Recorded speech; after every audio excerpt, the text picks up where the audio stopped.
With the gaming industry as big as it is and growing as fast as it is, there are so many possible elements to be used in new games.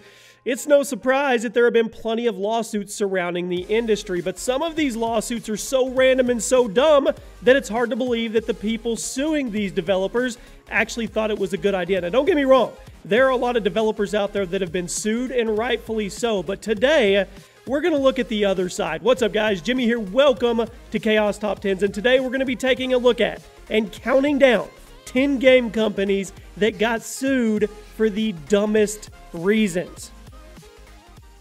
We are running a $200 Amazon gift card giveaway the entire month. All you have to do to enter is like this video, be subscribed, turn on your notifications, and leave a comment why you want to win it with your Twitter handle attached. I will announce the winner at the end of the month on Twitter.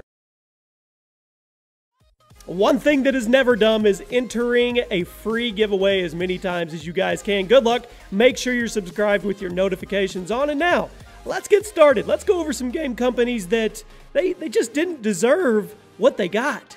Kicking off our list today is the company known as THQ. And our first entry involves a game in the form of UFC Unleashed 2010, which ended up getting publisher THQ sued due to how accurately one of the fighters was recreated. That's right, sued for being too accurate, okay? UFC fighter Carlos Condit has a large tattoo that was carefully recreated in the game, but it ended up angering Christopher Escobedo, the artist who actually put it on him in the first place. The tattoo artist sued THQ for using his art without permission, demanding, are you ready for this, $4.16 million. However, his case wasn't that great as he filed lawsuit over 2 years after the game came out. Plus, THQ went bankrupt, pretty much screwing him from getting any potential money anyway. But here's my thing. Is it the artist's property if he puts it on somebody else, or does it become their property? If it's their property, can the fighter not give permission to have it on himself in the game?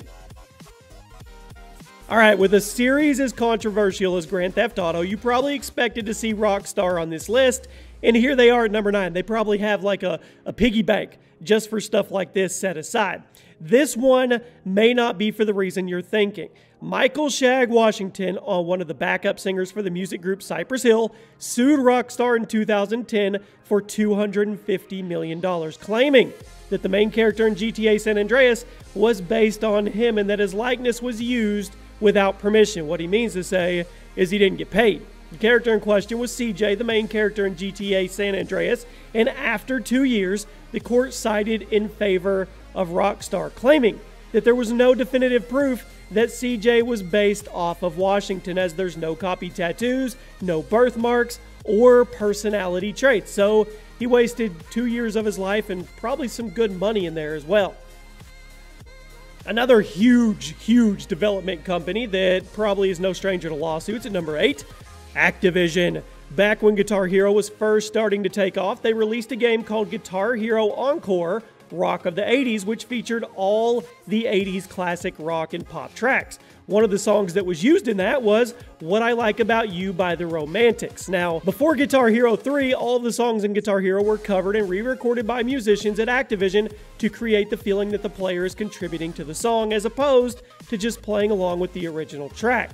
The Romantics gave their permission to Activision for the song, but after the game came out, they sued the game publisher because, according to them, the covers sounded too good, and that the version of the song in the game sounded too much like the original. That's right, the Romantics actually sued Activision for their cover being too covery or too good. I don't even know what to say there. The case was thrown out due to being absurd, and also due to the fact that the Romantics didn't even own the publishing rights to the song anymore, making the entire case pointless. All of you are very familiar with the catchphrase, "Cash me outside, how about that," right? Well, at number 7, Anonymous Games Incorporated, they got in the mix. The catchphrase first stemmed from, everybody knows, 13-year-old girl named Danielle Bregoli, when she appeared on Dr. Phil with her mother, which changed her life. She's now rich and popular. After she dropped the phrase, it quickly became an internet sensation and ended up garnering her over 10 million Instagram followers. But apparently, that fame got to her head because in mid-2017 this year, Danielle filed suit against Anonymous Games Inc. for using her catchphrase, claiming that they owed her $1 million in all the gross revenue from the game. Now, the game in question was a simple mobile game called Cash Me Outside, where you played as a young girl running around grabbing wads of cash. After the threat ensued, Anonymous Games actually changed the name of the game to Get Cash Outside, rendering the lawsuit useless. However, that didn't stop Danielle from getting a legal trademark on the phrase Cash Me Outside. How about that? What she should have done in the very, very beginning. I mean, I would have. Once again, Rockstar is on the list at number 6 with Sony, and attorney Jack Thompson is known throughout the gaming history for being one of the biggest enemies of violent video games and has filed countless court cases in an attempt to get them banned, and even got his license revoked because of his behavior. One of his most famous failed cases against the gaming industry was back in 2005 when he filed suit against Sony and Rockstar, claiming that Grand Theft Auto Vice City was responsible for the deaths of Arnold Strickland and James Crump, 2 police officers, as well as Leslie Mueller, a dispatcher. All 3 of the victims were shot after a man named Devin Moore stole an officer's gun and shot all 3 of them after being detained due to auto theft. Jack Thompson sued Sony and Rockstar under the grounds that Moore was recreating scenes from GTA Vice City. And, well, as you can imagine, the case was thrown out as the video game was protected under the First Amendment.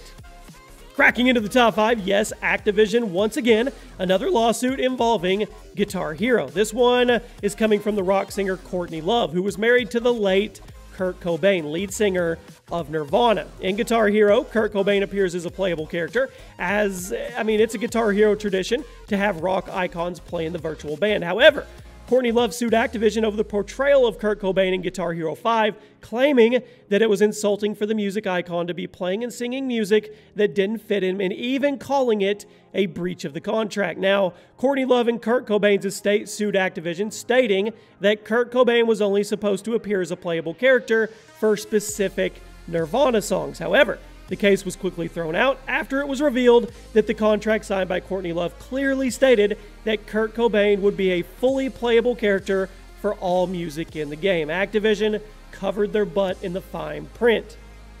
At number 4, we have a South Korean developing studio known best for its game Lineage 2. It's called NCSoft is the studio, and Lineage 2 is an MMO released in 2003, and apparently they did their job too well, because in 2010, a man named Craig Smallwood sued the developers for making their game too addictive. He claimed that he had spending approximately 11 hours a day playing the game, and that he had logged over 20,000 hours into it in a 5-year period. Sounds like Warcraft to me. He also quoted saying he was unable to function independently in usual daily activities due to his addiction to the MMO, and that the developers needed to be held responsible since they did not provide any warning stating how addictive the game was. Strangely enough, this case was not thrown out like you may expect, and it actually went on for quite a while.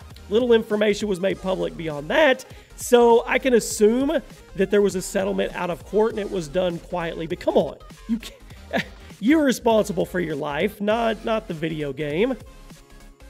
At number 3, Rockstar once again. And I'm sure you guys all know about the blonde bikini girl who was on a ton of GTA 5 posters. Have you ever wondered who this person was based off? Well, Lindsay Lohan thought it was her for sure, and she sued Rockstar for using her likeness. She also claimed that her likeness went on past the poster, as there's a character in GTA 5 named Lacey Jonas, who is a drug-addicted celebrity who tries to escape from the paparazzi. The lawsuit was thrown out for 2 reasons. First of all, the bikini girl was inspired by a model, Shelby Wheelander, and had nothing to do with Lohan. Secondly, the presence of the character Lacey Jonas in the likeness to Lindsay Lohan was completely legal under the First Amendment, as it clearly is a parody, and because no image of the real Lindsay Lohan is ever shown, nor is her name ever used in the game. Okay, one more time at number 2, Rockstar once again, and they definitely ruffled some feathers with celebrities when GTA 5 came out due to the amount of parodies and references hidden within the game.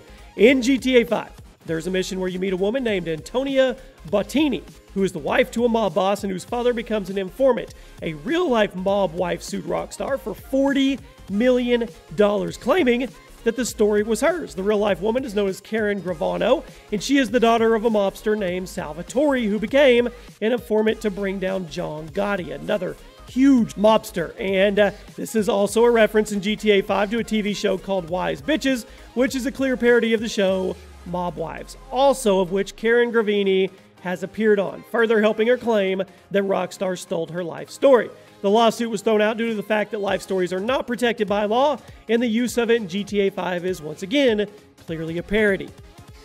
Okay, we've reached the #1 spot today, and it is garnered by none other than Nintendo. Now, back in '82, that's right, back all the way in '82, when Donkey Kong was dominating the arcades, Universal Studios filed suit against Nintendo claiming that the game was a ripoff of the movie King Kong, a movie they claimed that they had legal rights to. Things got very strange when it was revealed during the lawsuit that Universal Studios didn't even own the rights to King Kong. In fact, no one owns the rights to the Big Ape because it's public domain. So not only was Donkey Kong not a ripoff, but Universal was suing with literally no grounds to stand on. Universal lost the lawsuit, obviously, and was forced to pay Nintendo $1.8 million. There you go, my friends. Those are 10 game companies that actually got sued for really, really dumb reasons. I hope you guys have a great day. Drop a like on your way out. There's a playlist below if you guys want to check out all the other gaming top 10s. And there is a link below if you want to suggest ideas for future top 10s. It could end up being a video on the channel. Hope you guys have a great night, and I'll see you tomorrow.